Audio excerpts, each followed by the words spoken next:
Recently, I've been noticing an odd trend. There are a growing number of people online who claim to love America and be American, but also claim that American culture is not uniquely American. According to these people, America was just a Western country and originally had a European identity. Now, that idea seemed kind of wild to me because growing up, I'd always been told America was very much the anti Europe. We had abandoned the aristocracy. We had abolished the monarchy. We had really decoupled ourselves from a lot of these very staunchly traditional European cultural markers. So I did what I always do when I'm presented with an opinion that seems wild to me. I looked into the primary source documents to see what they said. I combed through newspapers in America from 1750 to about the 1800s, as well as the writings of great thinkers such as Ben Franklin, Thomas Jefferson, and of course, the many, many debates around the US Constitution. And almost immediately, I was struck by the amount of writings that defined America and American culture as being in outright opposition to Europe. Even in letters and articles from just common everyday folk, they would often harp on how different America was from Europe. And many of them would talk about how they broke with or even held disdain for European traditions and culture, which then brought a different question to my mind. If in our earliest days we defined ourselves as not being European, when did we go back to considering ourselves European? And what I found wasn't really what I was expecting. So sit back, relax, and get ready for the single strangest story I've ever told on this channel. The story of how America stopped being British and the story of how it became European. As longtime fans of the channel know, I'm not a historian, nor do I have any background in basically anything I talk about. So all of my sources, footnoted on screen like this, can be found in my companion document, linked in the video description below. It's there in case you want to double check me, or just want to do some more reading for yourself, if the subject happens to interest you. But enough preamble. I've seen my video retention. This far into the video, you're either going to stick around or you're not. So let's begin before America was America. We'll go all the way back to 1750, back when we were merely colonies of Britain. And who better to deal with this than possibly the second most famous American, Benjamin Franklin. Now, Benny Boy got his start writing and operating newspapers. His wit and rhetoric quickly made him a favorite among his readers in Boston and his much more famous later run in Philadelphia. His letters contain many references to his English identity, his love of English customs, and his desire to preserve the English culture that they'd built in Pennsylvania when he left the much cooler colony of Massachusetts. And following the trend of any well-published funny guy, Benjamin began writing philosophical works as well. One of my favorites, though, is when B. Frank waxes philosophical about his love of English skin. In Europe, the Spaniards, Italians, French, Russians, and Swedes are generally of what we call a swarthy complexion, as are the Germans also, the Saxons only excepted, who, with the English, make up the principal body of white people on the face of the earth. Finishing by wishing that we should increase the number of white people in America, just as we are cleansing America of its many forests and trees. Why we have to do it in America, instead of leaving America tawny, as he refers to it, is a mystery that I'm sure no one in the comments can solve. Now, you'll note that Franklin saw the British as distinct from the rest of Europe, at least in terms of skin tone, although, as we'll get to in a second, in terms of culture as well. While yes, he does accept the Saxons from that, in case you're thinking this applies to all Germans, Germans were basically the immigrant group to hate in America until just after World War I. Well, I guess that could depend on how you define immigration.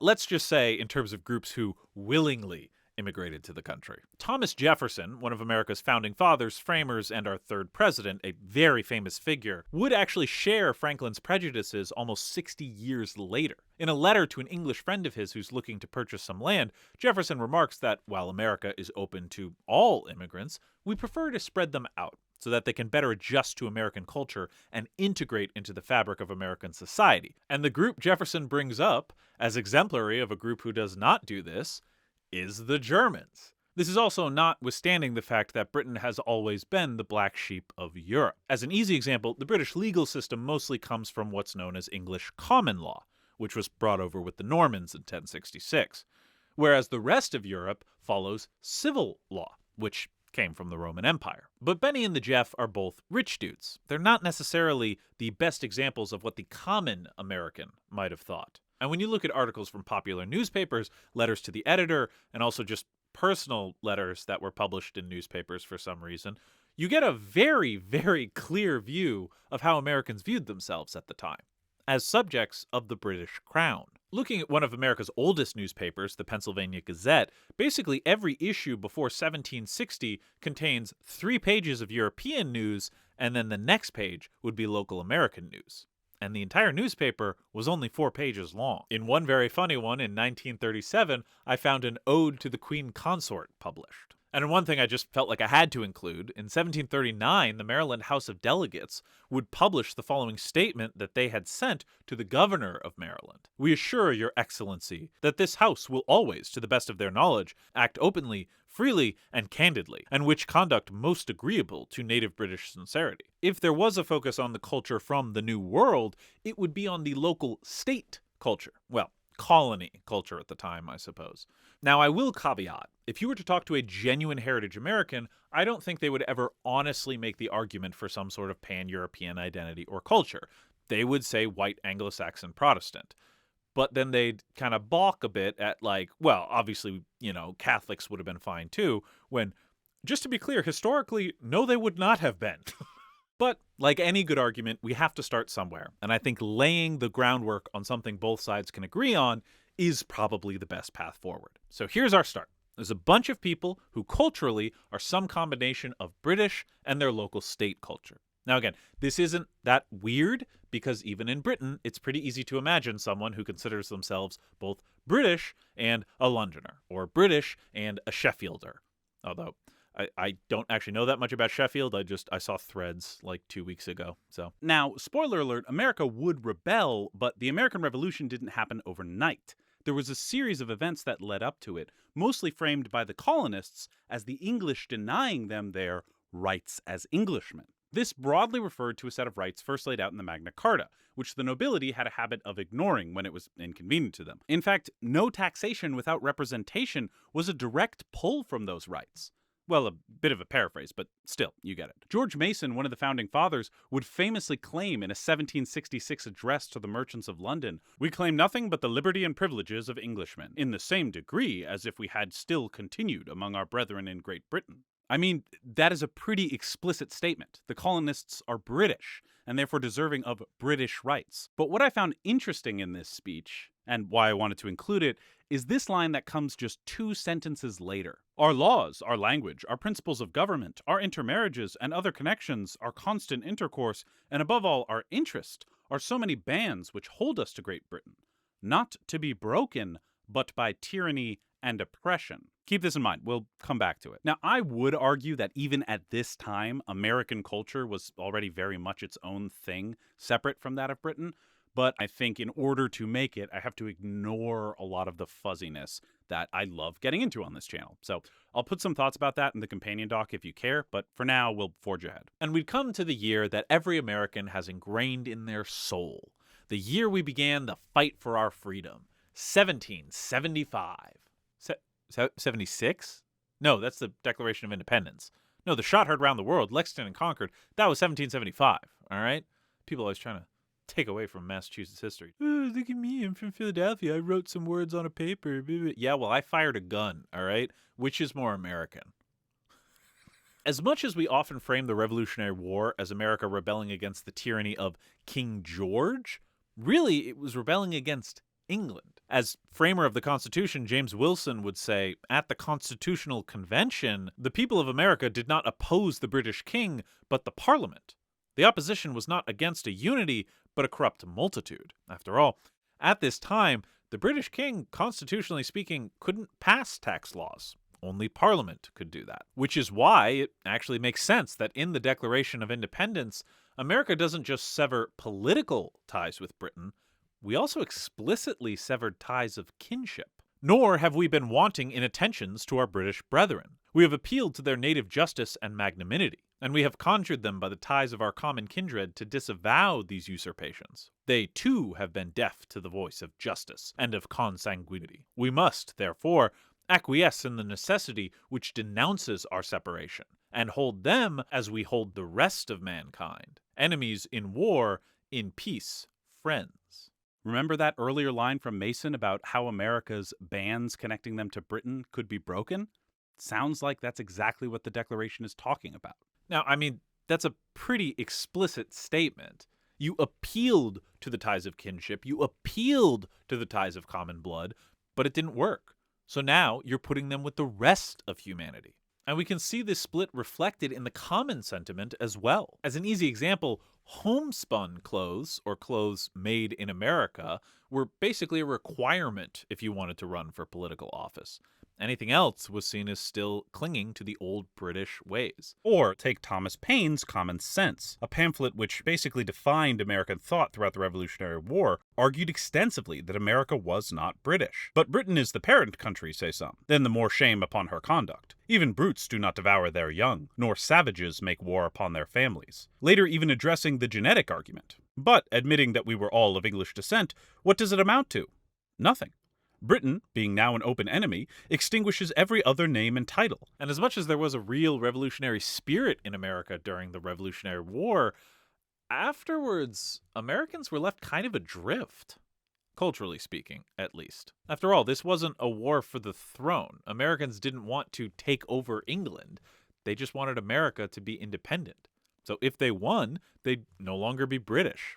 On paper, at least. I'm not trying to beg the question or anything. And there is a real soul-searching that takes place around now. A desire to distinguish ourselves from our oppressive, soon-to-be foreign rulers. Now, strange as it may sound, this new culture that was emerging wasn't really American culture in the way we might think of it today. It wasn't really a national identity. Instead, it was a lot more focused on the local state cultures. One contributor to the Pennsylvania Gazette would scornfully remark that Europeans couldn't even conceive of the American system. Such doings as ours were never heard of on the other side the Atlantic, for they only know us as the United States. Going on to claim Pennsylvania, the author's home state, is higher on the record of moderation and universal toleration than any of the other states, and that the other states could never hope to get to Pennsylvania's level because they were all quite poorly managed. God, as a New Englander who grew up feeling just superior to people who lived a 20-minute drive south of me, it's beautiful to see that that's been a part of my country since like forever. In fact, you know what? Now I'm in the spirit.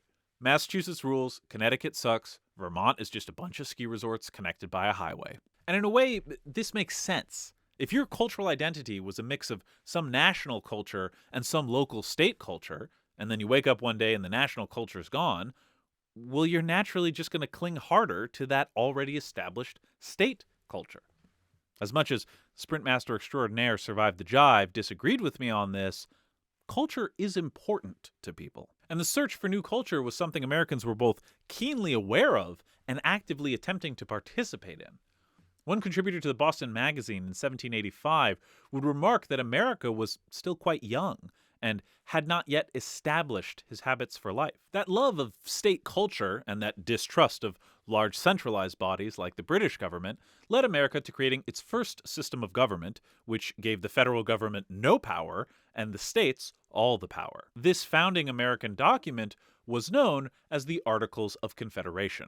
That's right, in our earliest days we were governed by the AOC. Has anyone made that joke before? I wrote it and I Googled it and I didn't see it anywhere, but I feel like someone has to have made that joke before. Though the states saw themselves as distinct, they did have a lot of values that they shared in common. And these values, in many ways, became the bedrock for the national American culture that was shortly to emerge. So let's get to that national culture.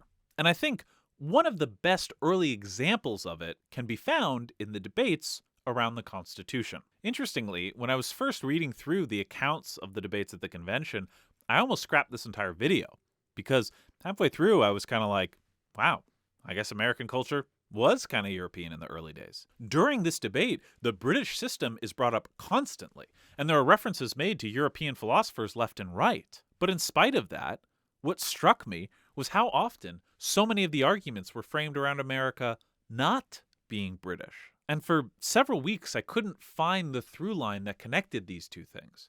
How often they'd argue that America wasn't Britain and British ideals wouldn't apply, and then turning around and explicitly adopting things from the British system. As an easy example, let's start with the early debate around whether or not we should have a single president or split the power of the executive branch between multiple people. As you can imagine, saying, hey, remember that king we just rebelled against? Let's do that again, was not the easiest pill to swallow. The delegate Edmund Randolph rose to argue that having a single president would be catastrophic.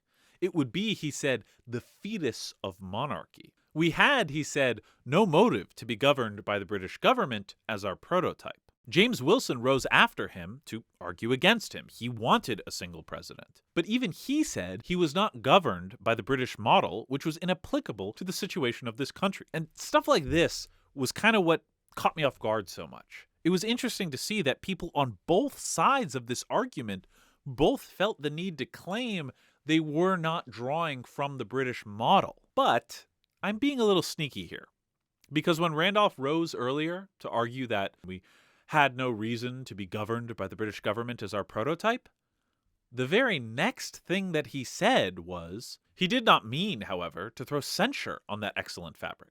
If we were in a situation to copy it, he did not know that he should be opposed to it.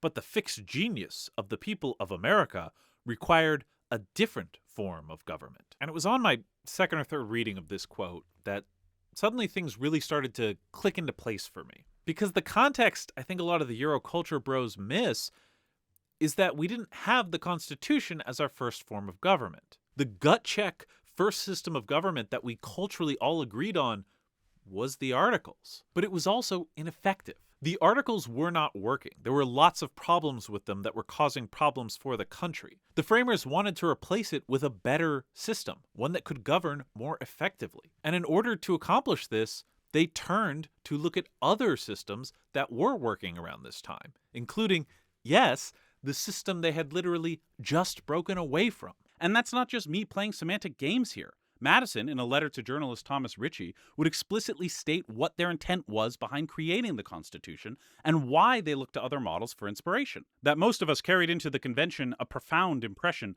produced by the experienced inadequacy of the old Confederation, and by the minority examples of all similar ones, ancient and modern, as to the necessity of binding the states together by a strong constitution is certain. And while yes, the borrowing from other systems, including the English, was apparent to anyone who could read, that wasn't due to cultural familiarity. It was due to a desired outcome of the stability of our government. Take this moment where Wilson is arguing in front of the Pennsylvania delegates that they should accept the Constitution. There existed not any precedent to assist our deliberations. For though there are many single governments, both ancient and modern, the history and principles of which are faithfully preserved and well understood, a perfect confederation of independent states is a system hitherto unknown. So you'll note that though he acknowledges, yes, of course we were looking at a bunch of other systems, the system we created is not those systems. It is natural to inquire, of what description is the Constitution before us? In its principles, sir, it is purely democratical. When we take an extensive and accurate view of the streams of power that appear through this great and comprehensive plan, we shall be able to trace them all to one great and noble source, the people.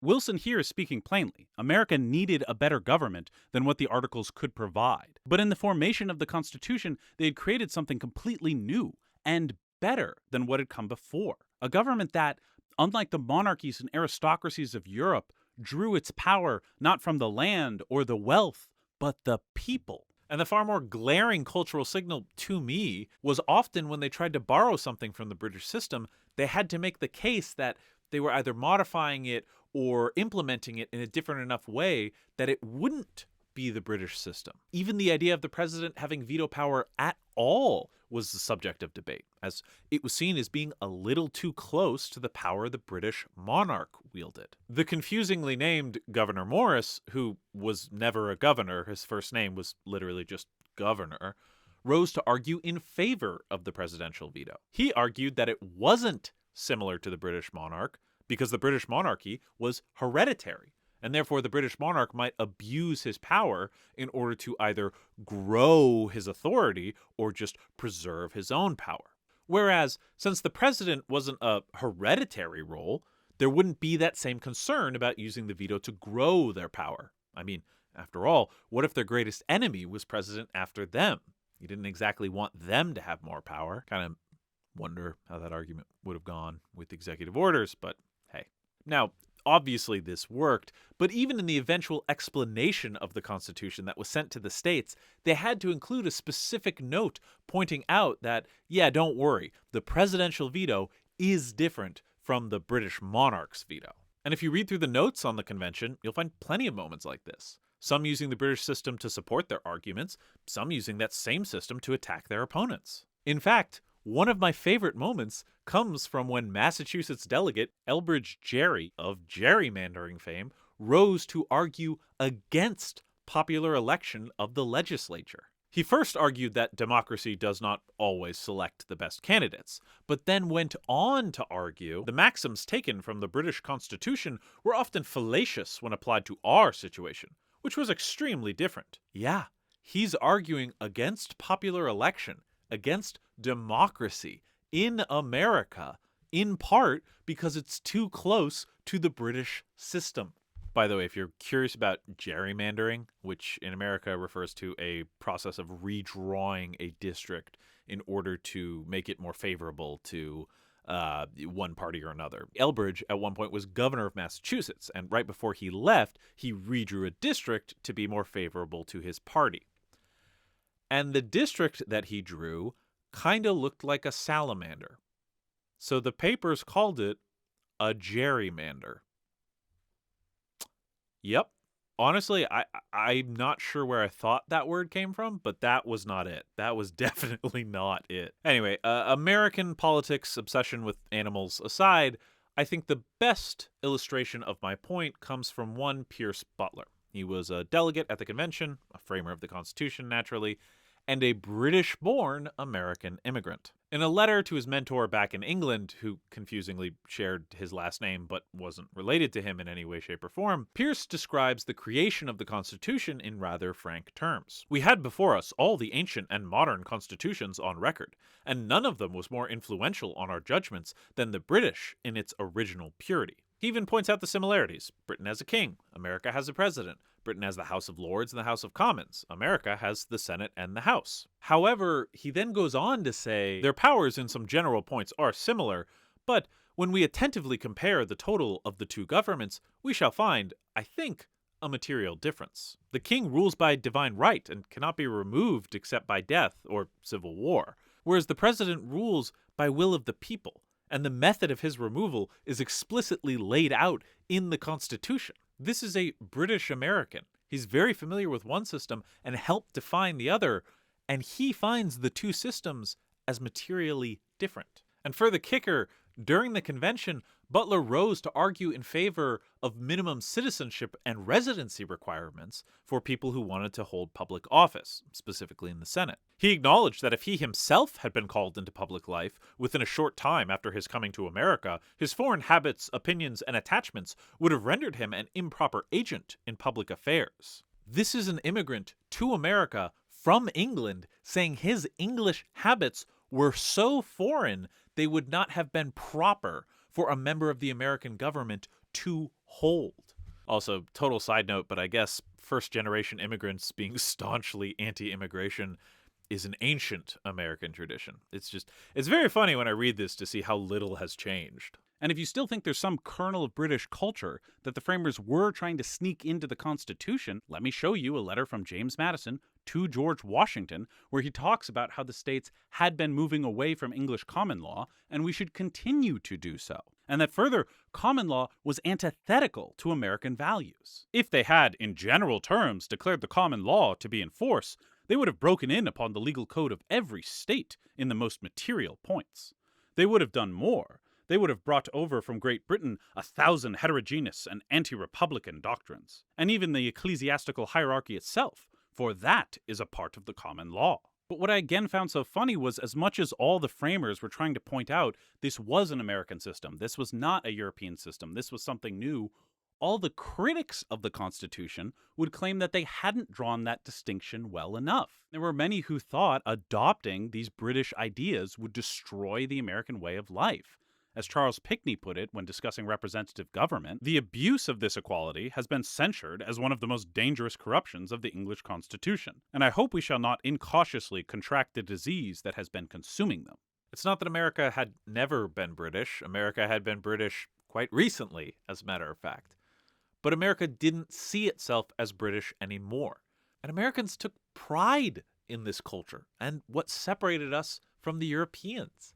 One contributor to the American Museum, which was a magazine, not an actual museum, noted that American customs, tastes, and refinements were less artificial than those of European countries, and that we further rejected the coercion of fashions imposed tyrannically by that immense opulence, which in Europe trifles with nature. The November issue from 1790 of Columbia magazine has one contributor remark that even immigrants to the U.S. from Europe mostly come too young to have known their own culture, which makes them easier to turn into Americans. Americans saw themselves not as sharing in European values, but rather as being a safe haven from them. And as a result, many of the articles and advertisements aimed at immigrating Europeans point out that they will need to adapt, they will need to integrate, they will need to stop being European and start being American. Speaking of tolerance and immigration more broadly, that brings me to what I think is my best piece of evidence for how Americans saw themselves: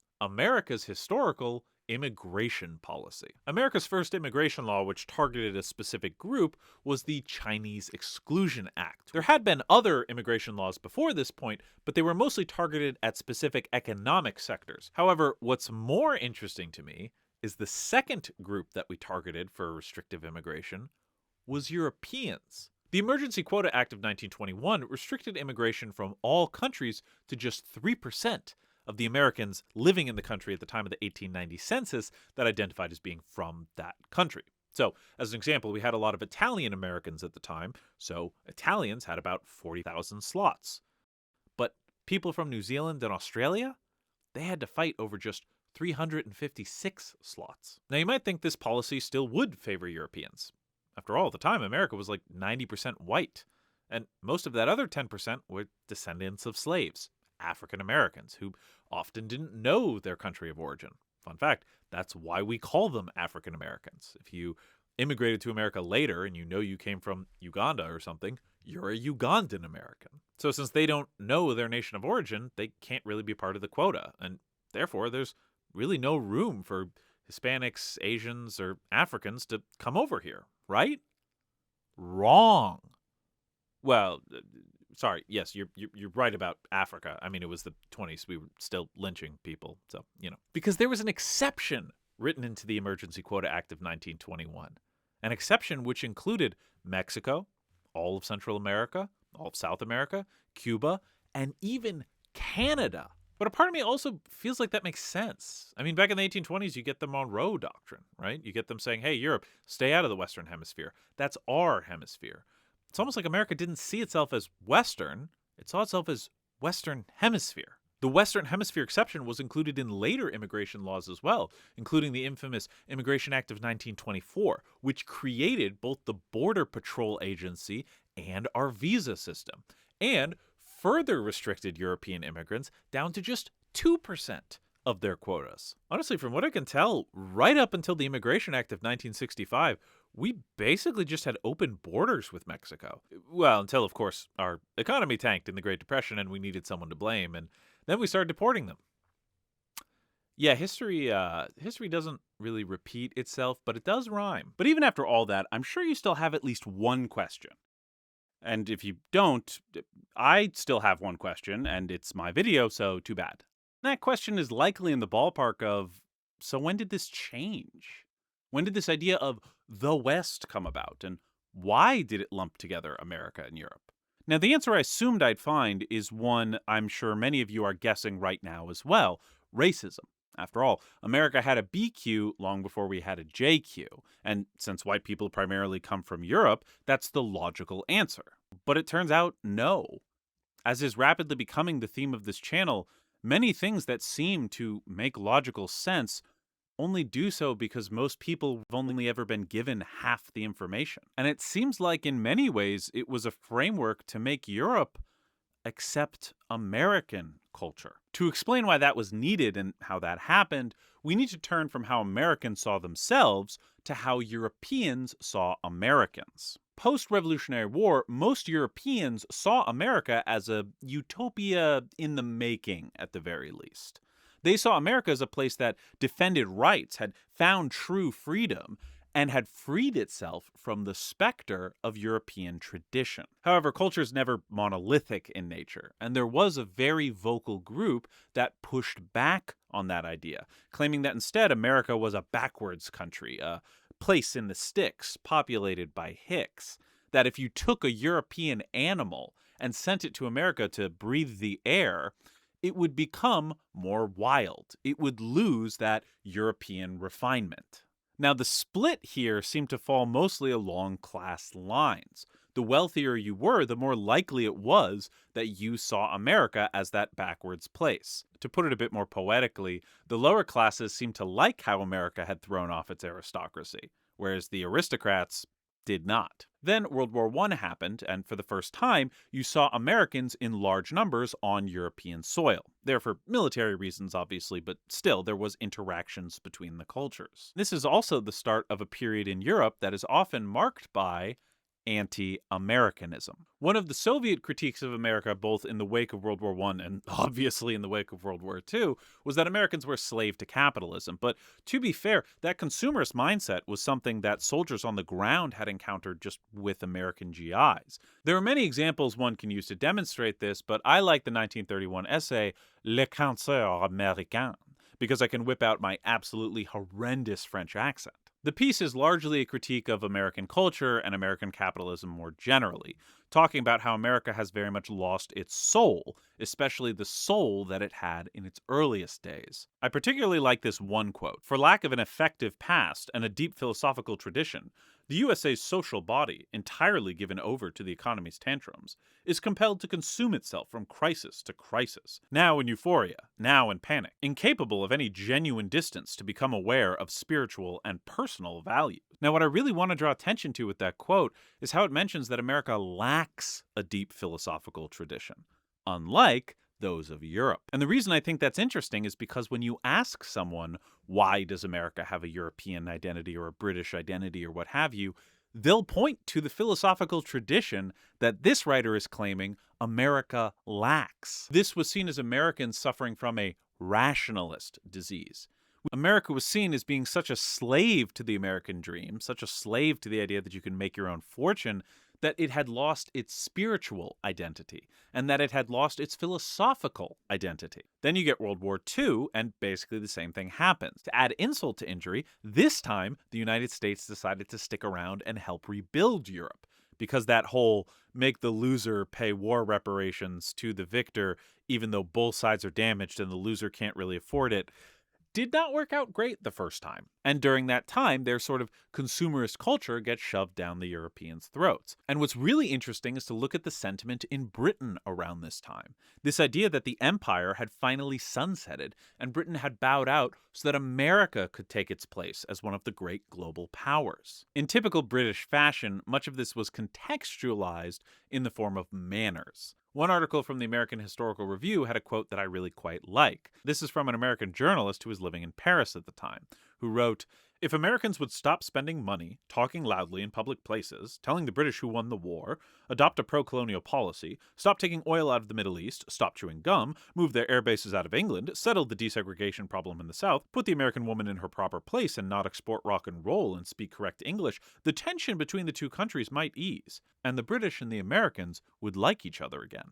With a scant few exceptions, American culture seemed to be very much at odds with the culture of basically every European nation. What really struck me, though, is how much of this conversation really seemed to be about Americans not living up to the expectations Europe had set for them.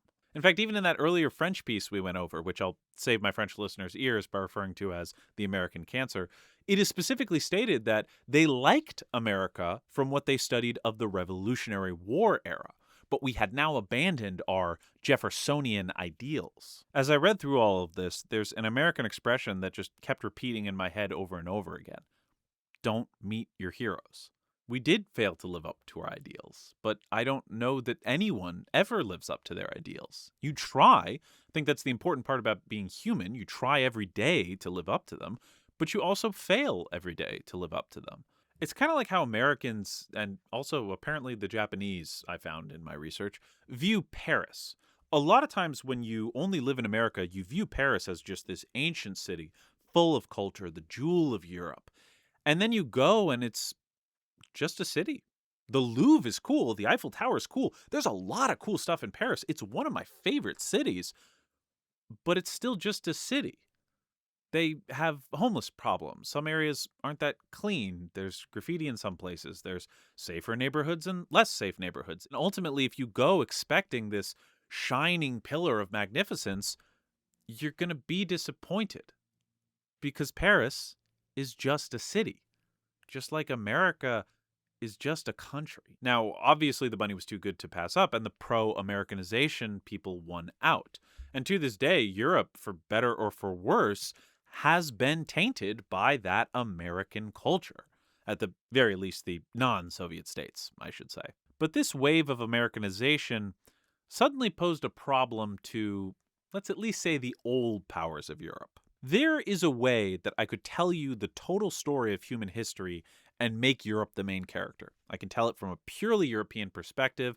I can ignore basically anyone who wasn't from Europe, and even though maybe I have to blur the lines of where Europe begins and ends, for the most part I can keep it focused on those people. Now, at the risk of pissing off some of my fans that are to the left of me, I don't necessarily think that's wrong. I think at the end of the day, everything's a lens. I think you're leaving out huge, really interesting chunks of history. You're doing yourself a massive disservice, but it's a lens. You can use that lens in the same way I wouldn't say it's wrong to use an Afrocentric lens. But if you go past World War I, you can't make history Eurocentric anymore. Now you have to include this juggernaut across the ocean that sometimes explicitly dictated the policies of European nations. And thus, transnational history was born. Because Europe actually wasn't being Americanized. That's foolish. No, as everyone knows, anything that came from America originally came from Europe because we were all one thing: the West. Proponents of transnational history would rightfully point out that the nation state is very important to their model, and that's ultimately all it is. It's a model in which you look at history not through the lens of lines on maps, but through the lens of peoples and movements and ideas. And transnational history arose in Germany, which really makes sense because it's difficult to view German history without being transnational in some context. I mean, after all, when did German history start? Do you go all the way back to Rome and include the Germanic-speaking tribes? Or do you start when Germany was founded, aka after the fall of the Berlin Wall? And even the concept of the West we think of today is something that received pushback as recently as in the 1950s from Germany. Notably, Germany had never been a part of Rome, were under Italian control for much of the medieval and even early modern period, and they would write about the West as an ideological body composed of France, the UK, and Italy, these Western European countries. That German ideals of liberty and freedom had arisen independently of the West. Now, if you're in the mood to cherry pick, it'd actually be quite easy to debunk me on this, because you can go look at a bunch of academic articles. In fact, I'll give you a bunch. You can go ahead and read these, debunk me that way.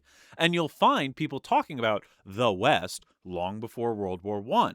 The problem is, usually what these people are referring to is exclusively Western Europe. And even then, it's usually just France and the UK, sometimes with Spain and or the Netherlands put in there. It varies a little bit. One anecdote I want to share that I thought was very interesting about this was a German scholar who was a transnationalist went to American history conferences in the 1980s, and he says that in the 80s he was sort of shunned. It was seen as this weird kind of fringe theory. But then when he came back for these conferences in the 90s, all of a sudden Americans were flocking to him, and transnationalism became really, really cool to Americans. And he theorizes the reason for this is that it gave Americans access to a cultural history that went before the colonies and the Revolutionary War. And in some ways, I completely understand that. I mean, as an American, something that I'm very proud of is, my town is like 200 years old, right? And that's cool to me because in America, having a town that's 200 years old is a really, really old town. But you go to Europe and there's some towns that are like, I don't know how old it is, man. This town has just always been here. And there's a power to that. There's a power to that age. And this transnational lens gave Americans access to that power that had previously only been relegated to Europeans. Now, on the flip side of things, Europeans also like this transnationalist view because it allowed them to read more agency into the Americanization of Europe than what probably happened.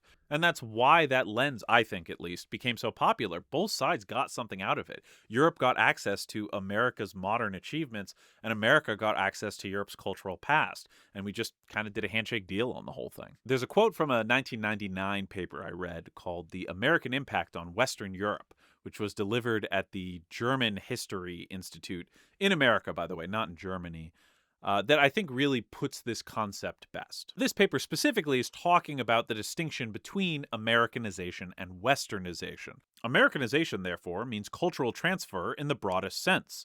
One thing fairly stands out: cultural transfer is unidirectional. It flows from the USA to Western Europe. It then goes on to define Westernization. It is the emergence of a shared value framework in the societies straddling the North Atlantic. In brief, these were the European Enlightenment, English pragmatism, and liberalism in its various European and American incarnations. However, echoing earlier German sentiment, it goes on to point out that these Western values were specifically aligned against Germany, especially in World War I. While I do like this paper for how it lays it all out, there's a lot I disagree with about the paper, but I want to talk about one last quote. Right from the outset, the USA, within the West, struck out on its own, achieving a liberal society free from party-entrenched conservatism. I admit I could be completely misreading this, and this is always what makes me nervous when I very publicly state that I disagree with something that a scholar has written, because the scholar has undoubtedly studied quite a bit more than me. But it feels really weird to claim that America struck out on its own, but still was within the West. And this gets to my issue at the heart of the whole theory. In order for this to work, you have to be able to acknowledge how Europe saw America, all the differences between America and Europe and how they saw each other, and the century they came back together and really could barely recognize each other, but still claim they shared some sort of unbreakable, invisible bond that entire time. Then you get to the issue of the West being a shared set of values between basically three countries, France, the UK, and America, but all those countries historically have hated each other and have completely different aristocracies, modern governments, and even philosophies. And in my opinion, the kicker to all this is, if you want to say America was part of this Western framework, why do basically no European countries share our values of both freedom of speech and freedom of religion? And our religious freedom, our laws around that are so robust, we have a problem with cults to this day. A problem that, from my research, no European country seems to experience. But that's it. I mean, this is the theory that these American heritage guys cherish so much. These culture cucks, as I've taken to calling them. So much of what I love about my country I consider unique to my country, and I consider something that came out of America. Our ability to take in people from other countries and spit out Americans. Our love of freedom to a frankly detrimental degree, and even our incredibly confusing and strange governmental system that literally no other country on earth has adopted. I don't think that just because some of my ancestors came from Germany and some other ones came from England and some other ones came from France, that I'm some weird amalgamation of those things. I'm not. I'm American. But some people like the safety blanket of being able to claim certain European accomplishments as their own. Some people like being able to look at the Roman Empire and say, that's me, those are my ancestors. Or look at ancient Greece and say, that's my culture, that's where I'm from. I mean, I don't. I like Rome, I like Greece, I like a lot of ideas that both those places had, and some other ones I don't like nearly as much. But I look at America and see that as my home. I look at Paul Bunyan. I look at the frontier. I look at the genocide of Native Americans. And I'm like, that's me, bud. That's where I came from. And if you thought America had a European identity and you somehow made it to the end of this video, I have one piece of advice for you. Learn your history and never let them take it from you. Hi, me from the future again. If you made it to the end of this video and it feels a little unfinished, that's because it is. There is actually a lot more in this video that was originally here, but I took it out. Normally when I do that, it's for time or for flow, but that's not what happened this time. It's because as I was digging into some of this stuff, I found something. I found something that is very surprising to me and that I need to look into a bit more because I need to make sure I'm right about this. But if I am right,